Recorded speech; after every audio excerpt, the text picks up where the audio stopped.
సంగారెడ్డిగూడెం గురవాయిగూడెం గ్రామంలోని మధ్య ఆంజనేయ స్వామివారి ఆలయం భక్తులతో కిటకిటలాడింది. మంగళవారం స్వామివారికి ప్రీతికరమైన రోజు కావడంతో తెల్లవారుజాము నుంచి అర్చకులు ఆలయంలో ప్రత్యేక పూజలు నిర్వహించారు. స్వామివారి దర్శనం కోసం భక్తులు పెద్ద సంఖ్యలో ఆలయం వద్దకు చేరుకున్నారు.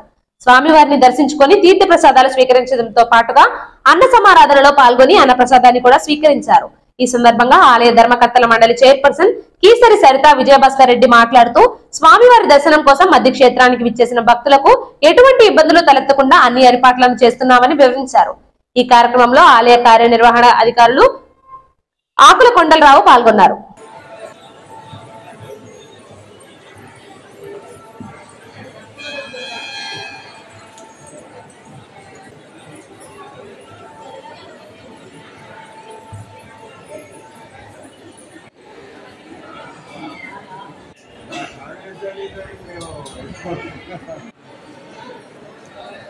ఓకే అండి, అంత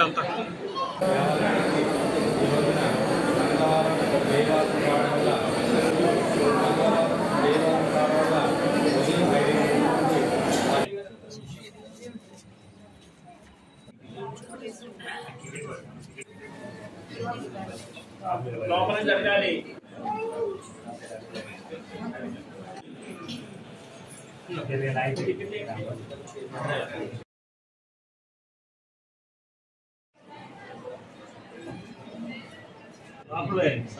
వీడియో నుంచి ఉండిపోవచ్చు జరగాలి.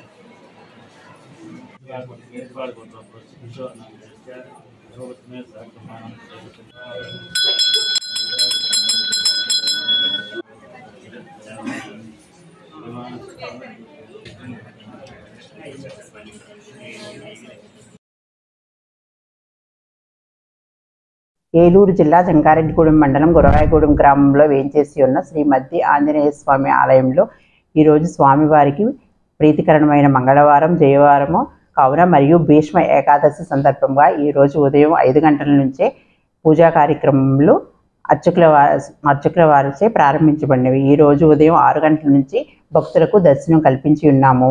తెలంగాణ వ్యవసాయ శాఖ మంత్రి వాళ్ళు శ్రీ తుమ్మల నాగేశ్వరరావు గారు స్వామివారిని దర్శించుకుని పూజా కార్యక్రమాలు చేస్తున్నారు. మరియు భక్తులందరూ స్వామివారిని దర్శించుకుని తీర్థప్రసాదాలు స్వీకరించి దేవుని కృపకు పాత్రలు కాగలరు. అలాగే భక్తులందరికీ ఉచిత దర్శనం, గర్భాలయ దర్శనం కూడా ఏర్పాటు చేయడం జరిగింది. ప్రతిరోజు భక్తులకు అన్నప్రసాద వితరణ కూడా జరుగుతున్నది. కావున భక్తులందరూ తీర్థప్రసాదాలు స్వీకరించి అన్న ప్రసాదాలు స్వీకరించి దేవుని కృపకు పాత్రలు కాగలరని